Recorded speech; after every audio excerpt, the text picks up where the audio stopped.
Welcome to the Darkstream. VoxDay, voxday.blogspot.com, and Infogalactic News. Well, you've probably seen on Twitter or somewhere else the very exciting news that the 13th Doctor Who is a woman. Now, I have to admit, I am not a Doctor Who fan. I don't watch Doctor Who at all. I have not watched Doctor Who since Tom Baker was the Doctor, and I was in junior high, and it was on the local PBS station. So, on the one hand, I am totally and utterly indifferent to anything that the BBC does on Doctor Who, right? The reason that Doctor Who has lasted so long is because it's a BBC show, which means it doesn't have to make money. It doesn't require anyone to watch it. It's government-provided television. And so, Doctor Who has lasted decades. It can last decades more. It will last as long as the BBC is funded by the British government. So there's no need, there's no need for it to be successful. There's no need for it to be popular and so forth. On the other hand, the reason that this is significant is that Doctor Who is a symbol. He is a symbol, an icon of British entertainment in much the same way that James Bond is. And this is precisely why it is so important to the SJWs to capture and degrade those symbols. The symbol of Doctor Who is a highly intelligent, competent white man who triumphs by virtue of his wits. No, I'm not going to explain who Doctor Who. If you don't know who it is, then don't pay attention. I mean, it's like this is not a remedial course in Doctor Who. Plus, I don't know enough about it to be able to do that. I haven't watched it since I was, 12 years old, 13 years old. Anyhow, the point is that Doctor Who is an icon. James Bond is an icon. And so what they are doing is they are sabotaging the icons. What they are doing is absolutely no different than what ISIS was doing, or than the Taliban are doing, or than people are, or than the blacks are doing in the American South, destroying the Confederate memorials. This is all intentional, and this is why it matters. It doesn't matter in the sense that, we can come up with some reason in the storyline to explain that, James Bond is, a black guy born in Kenya, etc., etc., etc. Okay? It's not relevant to whether they can come up with a storyline excuse for it. There is a storyline excuse for it, which is that these Time Lords are not actually humans and they regenerate and so forth. Okay? That's fine. That's great. And if that's all it was, most people wouldn't care. I certainly wouldn't care. I have nothing against female protagonists. I've written books with female protagonists. Some people say that I'm actually pretty good at writing a female perspective and so forth. So it's not the idea that Doctor Who, that the storyline might go and change Doctor Who into a woman, but the reason that they're doing it and what it represents. It is the symbolism.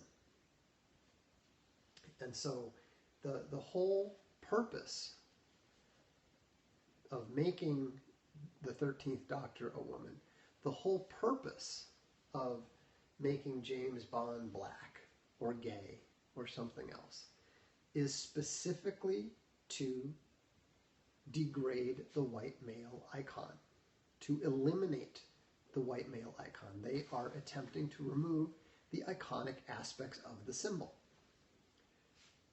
All right? And so the, you know, spurging about the Doctor or Doctor Who, I really don't care. You know, I don't care about the show per se. What I do care about is how SJWs are using cultural Marxism in order to attempt to influence the culture. You know, for example, you will never see Idris Elba, you know, the good-looking black actor. You will never see him. They're mentioning him for Bond. Why aren't they mentioning him for Wonder Woman? Why aren't they mentioning him for Batgirl or Supergirl? You know, why does Supergirl have to be a woman? Why can't she be a Japanese man? The same, you know, we have a black Hamilton. Why not make a black Hamilton? Why not make him Chinese? A Chinese woman.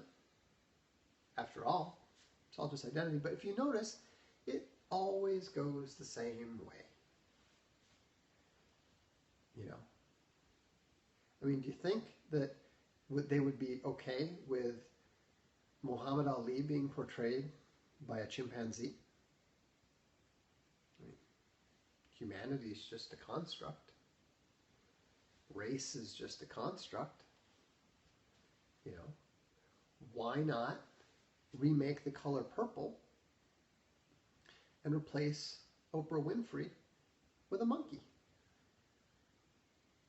It's just a construct. The answer is very simple.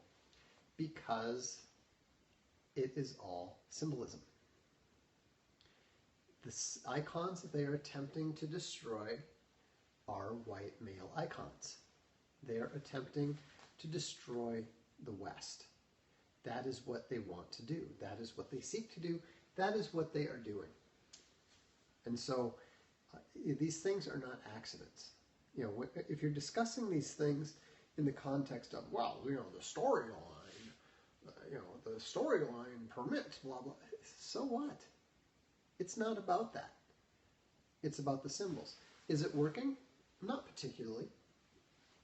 If you watch The Flash, for example, if you watch The Flash, apparently white people do not date white people, and black people do not date black people. They only date each other. In fact, you know, it's almost like there's a racial heterosexuality.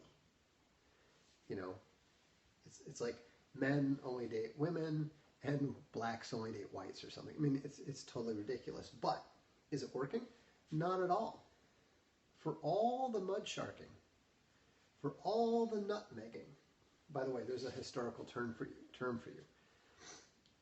A mud shark is a white woman who gets involved with a black man. The historical term, which was actually much more common back in the day of slavery, for a white man who gets involved with a black woman is a nutmegger. I didn't know that. Anyhow, the point is that only 5% of the under 24s in the United States have ever even been on a interracial date, let alone get into a relationship or have sex or anything else like that. So all this interracial propaganda that they're pushing, I mean, first of all, it's fiction. And beyond that, it's far less common than people tend to think. And actually, when you think about it, it does make sense, because what you have is a small percentage. You know, one white girl might be involved with 10 black guys. That doesn't mean that doesn't, you know, that's a smaller percentage of the white population getting involved in that activity. It's fake. It's fake news. You know, and so the whole thing, you know, the whole thing is false, because what they're attempting to do, it's just, exactly, gays are not 10% of the population. They never were. There's always more gays on the entertainment on television than there are in real life. Also, real gays don't behave anything like the saint gays who are all in monogamous, loving relationships, and they're just like everybody else, except for they happen to like boys instead of girls. Speaking as a former, speaking as a 3-time Billboard club charting dance band member on a gay record label, I can assure you that virtually no gay men behave in anything that is even remotely equivalent to monogamous heterosexual relationships. It doesn't exist, you know.